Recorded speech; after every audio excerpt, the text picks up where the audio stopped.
Hey guys, welcome back to the channel. Today we're starting a new series. This is going to be a complete masterclass series on kayak rigging. We're going to break it up in about 5 episodes, so make sure y'all stay tuned for all of those. But instead of doing just one big video, we're going to break it up into little short videos that's specific to what you're looking for. Alright, today we're going to be installing our power system in our battery box. This will be our batteries. We're going to put 2 batteries in here, one for the motor and one for all the electronics. We're going to do a USB port in the front and 2 quick disconnects in the back for our cables. So stay tuned, let's get after it. Alright, so we'll go ahead and get started with our push connectors first. We're going to have one of them installed here and one right below it. And that'll be for our electronic plug-ins and for a quick disconnect for our motor. So the easiest way to do that is to take the little rubber seal that goes on it, and it's already got the cutout and the screw holes, so we'll go ahead and mark those and get those drilled. It's a 7/8 hole saw that you'll need for that.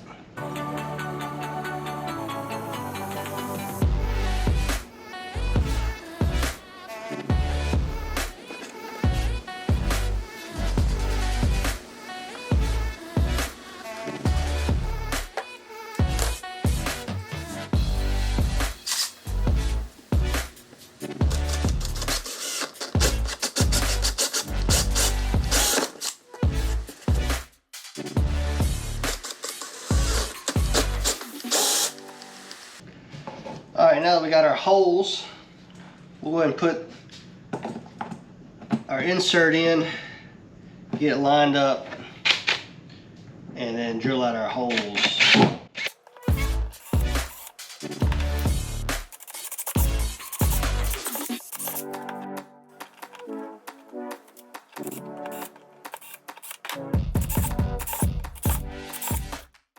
Now that we've got our holes drilled, we're going to go ahead and hook up the wires to the back side of our plugs. And we're going to do that now before we install the plug to the box, because otherwise we won't be able to get to the set screws on the back.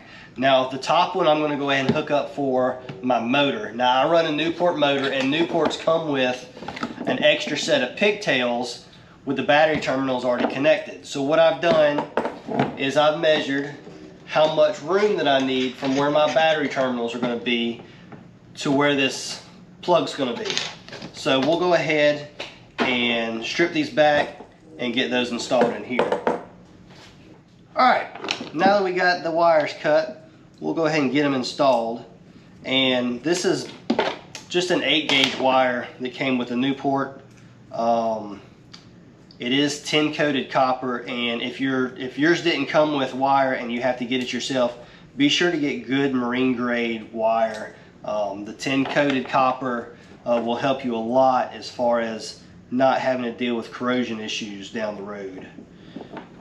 But as you can see, it just fits in the hole. I got the set screws out, and just make sure you push it all the way in there so that you don't have any extra wire hanging out that's going to arc out with each other. Alright, now I've got the one done for the motor. I'll go ahead and hook up the one for the power.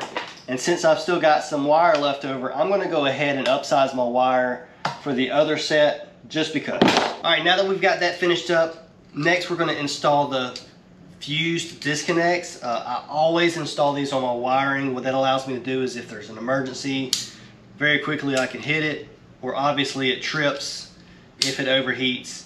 But that allows me to leave my batteries in here, leave the electronics hooked up. All I've got to do is hit the button. I can charge my batteries. They're completely isolated. So anyway, I'm going to run a 20 amp for the electronics and a 50 for the motor. So let me get the camera reset up so you can see inside, and we'll get after it.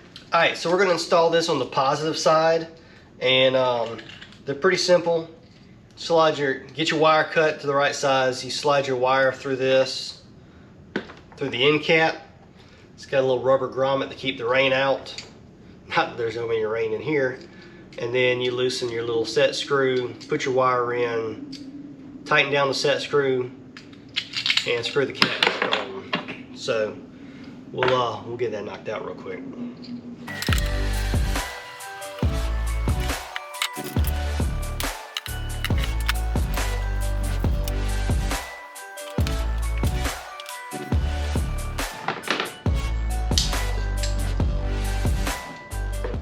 All right, now, so I've already got my USB port installed on the front, and I'm gonna want this to be able to be isolated also. So we're gonna install the positive side on the down current side of our breaker along with the plug. So I need to extend these a little bit because they're cut short from where I've used them before, and we'll get them installed.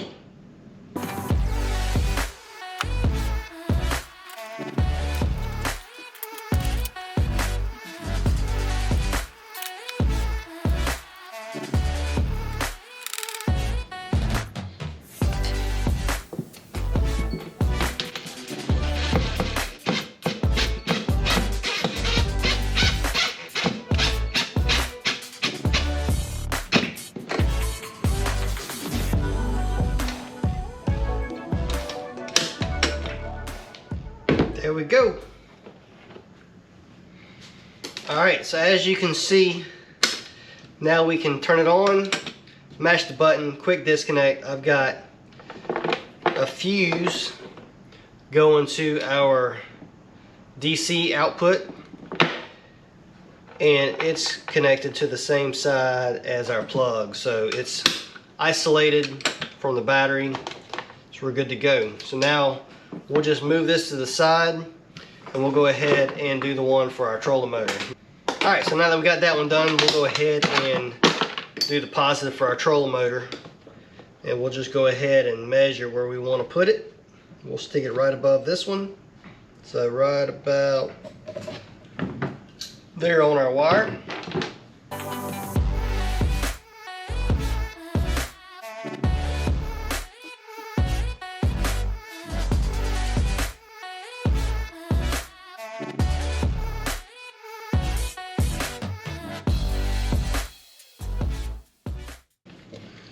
All right, I'm gonna grab a screw.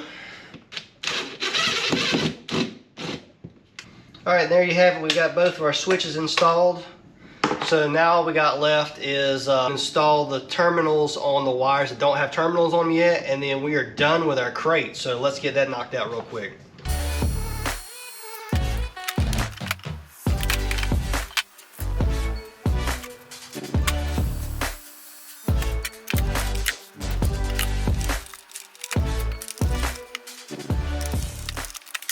Alright guys, that about does it for this episode. We've got both of our batteries installed. Everything's wired up. We've got the USB port in the front. We've got both of our fusible disconnects. And we've got our quick connects installed in the back. So we're ready to go, ready for our distribution panel in the front, ready to hook a motor up to it. I hope you enjoyed it. I hope you got some valuable information. If you did, make sure you drop me a comment, leave this video a like, and help feed that algorithm. And also, don't know if you guys noticed, I'm wearing the new Yak Fin gear. That's a new brand that we've designed specifically for kayak fishermen. There'll be a link in the description on it. Anyway, the next episode will be up. It's going to be on the power distribution, so stay tuned for that one. We'll catch you guys later.